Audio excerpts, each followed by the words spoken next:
Hello everyone, আসসালামু আলাইকুম। Welcome to my new video. আজ আমি আপনাদের সাথে শেয়ার করব নতুন একটি রেসিপি। আজ আমি আপনাদেরকে রান্না করে দেখাবো কিভাবে গ্রাম বাংলার এই ঐতিহ্যবাহী মাংস দিয়ে পিঠালি রান্না করে, সেটি আজকে আমি আপনাদের সাথে শেয়ার করব। মাংস দিয়ে এই পিঠালির রেসিপি এত মজা হয়, যেটি আপনারা না বানিয়ে খেলে কোনোভাবেই বুঝতে পারবেন না। যারা এটি একবার খেয়েছে তারা এটি বারবার খেতে চাইবে। তো চলুন দেখে নেই এটা কিভাবে বানাতে হয়, এর পুরো রেসিপিটা।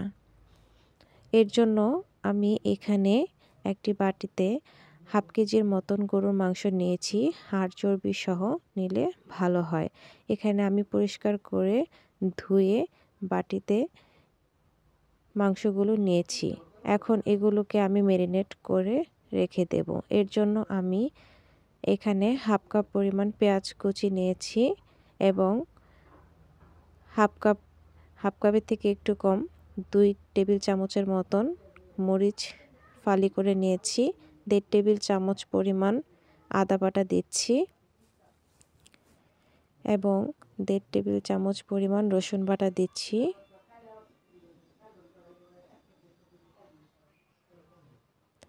হলুদের গুঁড়ো দিচ্ছি 3 চা চামচ পরিমাণ।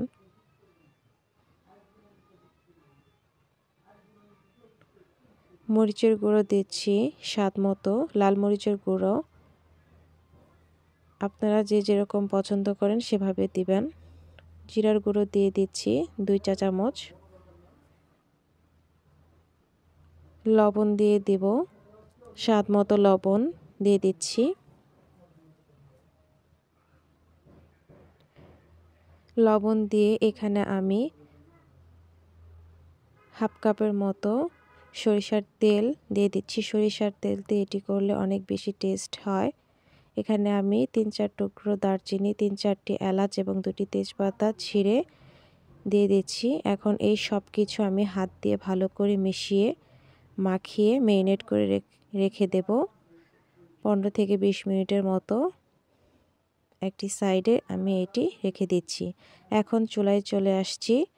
আজ আমি এটি একটি মাটির চুলাতে রান্না করব। কড়াইতে আমি এই সব ম্যারিনেট করা মাংসগুলো নিয়ে নিচ্ছি। এখানে কোনো প্রকার পানি দিব না। বাটিতে যে মশলাটুকু লেগেছিল সেটা ধুয়ে আমি অল্প একটু পরিমাণ দিয়ে নিলাম। এখন আমি একটা বাটিতে চালের গুঁড়ো নিয়ে নিয়েছি 2 কাপের মতো। সেখানে আমি নর্মাল পানি দিয়ে একটা সাইডে গুলিয়ে রেখে দেব।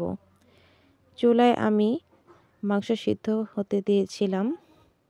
এটি কোনো প্রকার পানি ছাড়াই রান্না করা হচ্ছে। এর মধ্যে কোনো প্রকার পানি দিইনি। মাংস থেকে যে পানি বের হয়েছে সেটি কষানো হয়েছে। এখন এর মধ্যে আমি পরিমাণ মতো পানি দিয়ে দিচ্ছি পুরো মাংস সিদ্ধ করার জন্য। সিদ্ধ হতে যতটুকু পানি প্রয়োজন ঠিক ততটুকুই আমি পানি দিয়ে দিলাম। এখন একটু নেড়ে চেড়ে দিচ্ছি।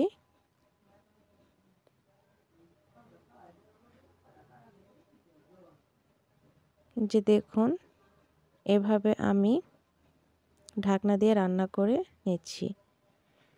সেই বাটিতে আমি চালের গুঁড়োর সাথে পানি মিশিয়ে এখানে রেখে দিয়েছি। চুলাতে আবার চলে আসলাম। এখন আমি ঢাকনা খুলে নিয়েছি। এভাবে বলক উঠছে। যখন পানিটা একটু কমে আসবে, মাংসটাও প্রায় সিদ্ধ হয়ে আসবে, তখন বুঝতে হবে এটি প্রায় হয়ে গিয়েছে। এখনো পানি টেনে নিতে হবে অনেকটুকু। এই যে আজ আমি এটি মাটির চুলায় রান্না করছি।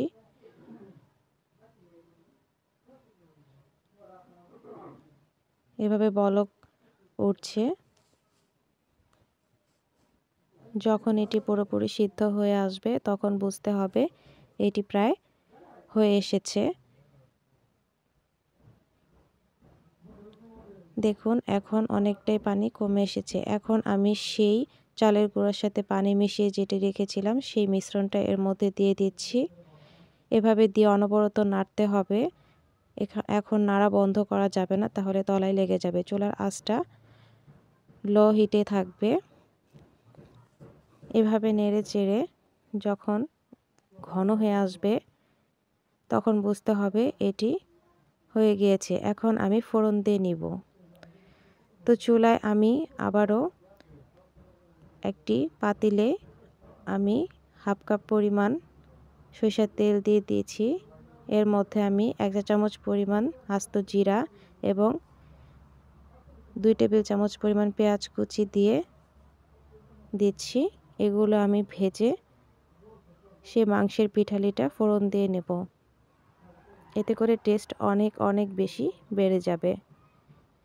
এভাবে যখন লাল লাল হয়ে আসবে, ভাজা হয়ে যাবে, ঠিক তখন আমি সেই মাংসের পিঠালিটা এখানে ঢেলে ফোড়ন দিয়ে নিচ্ছি। তো তৈরি হয়ে গেছে আমার সেই মাংসের পিঠালি। এখন আমি এর মধ্যে আমি 1 চা চামচ পরিমাণ গরম মশলার গুঁড়ি দিয়ে দিচ্ছি। এটা ঠিক নামানোর আগ মুহূর্তে দিতে হবে। এটা দিলে মাংস থেকে অনেক বেশি স্মেল ভালো আসে। একটু নেড়ে চেড়ে দিচ্ছি পুরোটা মিশিয়ে।